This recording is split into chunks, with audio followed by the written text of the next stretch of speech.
estudo geral. Como sabem, é a origem da nossa universidade. As fronteiras terrestres foram delimitadas pelo Tratado de Alcanices. A partir daí, o Portugal continental teve praticamente a mesma configuração e nós somos uma das nações do mundo com mais antigas fronteiras. Um outro ato importante desta época é a criação da Ordem de Cristo, porque o Papa tinha extinguido os templários e tentava confiscar os seus bens. O Reino de Inês tinha acabado a guerra com os mouros em terra, com a conquista do Algarve, mas essa guerra prosseguia no mar e quem estava especialmente incumbido da guerra contra os mouros eram os templários e agora os cavaleiros da Ordem de Cristo. E é por isso que os navios dos descobrimentos ainda trazem nas velas a cruz da Ordem de Cristo.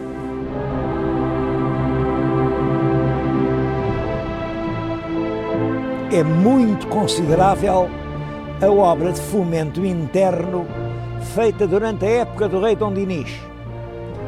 Ele fundou vilas novas, instituiu feiras, mandou enxugar pântanos, construiu mosteiros e fortalezas. É impressionante a lista de obras que consta na crónica de Dom Dinis do Rui de Pina. Ele construiu Serpa, e Moura, e Olivença, e Campo Maior, Monforte, Arronches, Porto Alegre, Marvão, Castelo de Vide, e Borba, Vila Viçosa, Arraiolos, Alandroal, Monsaraz e a Jurumanha, e fez a Torre da Beja, e na Beira ainda fez Avô e o Sabugal e Castelo Rodrigo. Eu só não continuo a lista até ao fim, porque não posso preencher este tempo só com o reinado de Dom Dinis. Mas é, na verdade, uma obra muito notável. É claro que esse enorme número de obras da iniciativa real, e portanto pagas pelo erário real, significa um grande aumento de riqueza. É que tinha aumentado muito o número das feiras, só até ao fim do século XIII há 30 feiras novas em Portugal, aumenta a moeda circulante, a extensão dos campos arroteados quase duplica e com isso cresce a produção do azeite e do vinho, que depois vêm os mercadores ambulantes, compram nas feiras locais e vão vender no Mediterrâneo, vão vender no Norte da África, vão vender nas Flandres e, com tudo isso, as alfândegas têm grandes rendimentos.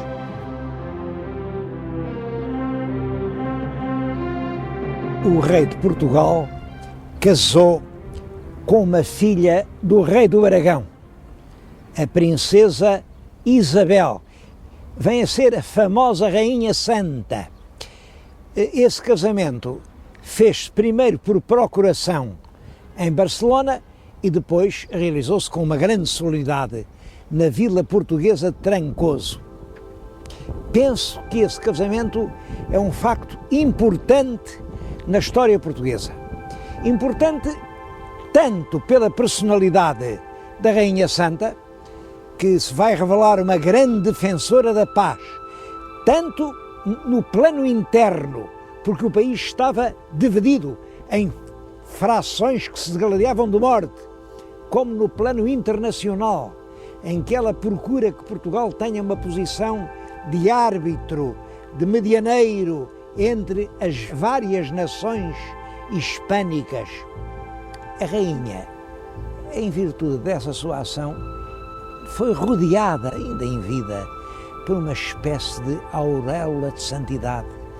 O povo atribuía-lhes milagres e ela veio realmente a ser beatificada, ainda no Renascimento, pelo Papa Leão X e depois canonizada, mas isso já no século XVII, pelo Papa Urbano XVIII. Este é o mosteiro de Santa Clara a Velha.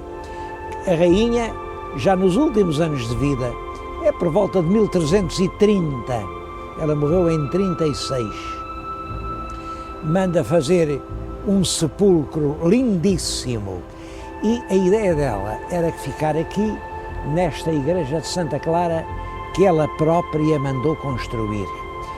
Isso não foi possível porque, passados cerca de 15 anos sobre a construção, dá-se a primeira inundação do rio Mondego, as águas invadem a igreja, começaram a tentar fugir ao ritmo das águas, a fazer planos mais altos, um coro alto para pôr o túmulo, mas o túmulo nunca pôde ir para o lugar onde a rainha sonhou que ele havia de ficar.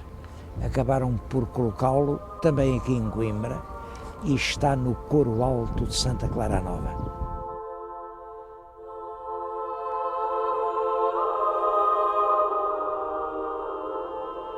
O reinado de Dom Dinis termina tragicamente. O rei Dom Dinis, da esposa, tinha um único filho, o Dom Afonso, que era, portanto, o futuro rei de Portugal. Mas fora do casamento tinha vários filhos bastardos e tinha uma grande predileção por um deles, que era realmente um homem de grandes qualidades, que era o Dom Afonso Sanches. Uma predileção tão grande que chegou a pegar nesse filho bastardo e a nomeá-lo mordomo-mor do reino.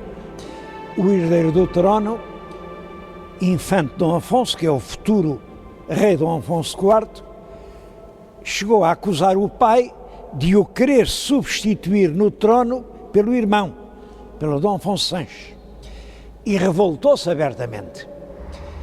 Bom, isto é a explicação que se costuma dar.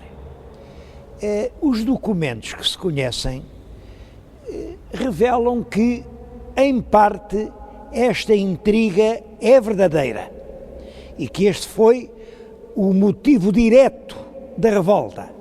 Mas é claro que, por detrás da Guerra Civil, havia contradições muito mais profundas. A acusação que o infante revoltado fazia ao rei seu pai era a de que ele não governava com justiça. Essa expressão governar com justiça tem na época, muitas vezes, o sentido de manter o equilíbrio entre grandes e pequenos. Na realidade, é certo que a partir do início do século XIV, ano de 1300, o rei Dom Dinis deixa de convocar as cortes, dá realmente proeminência aos grandes nobres, faz grandes doações e alguma razão tinha realmente o infante e as forças que o apoiavam para se revoltar. A guerra, com pequenos intervalos, durou desde 1320 a 1324. O rei teve que expulsar do país Dom Afonso Sanches, teve que afastar os ministros mais odiados pelo povo. Penso que o sentido dessa tão mal conhecida guerra civil só pode ser o seguinte: o grande progresso económico tinha feito crescer a nação plebeia, mas tinha ao mesmo tempo arruinado a nação fidalga. Por isso, na véspera do último combate em Santarém, foram contar as lanças. Do lado do rei só havia 40 lanças. Do lado do povo havia 320 lanças. O povo tinha vencido mais uma vez.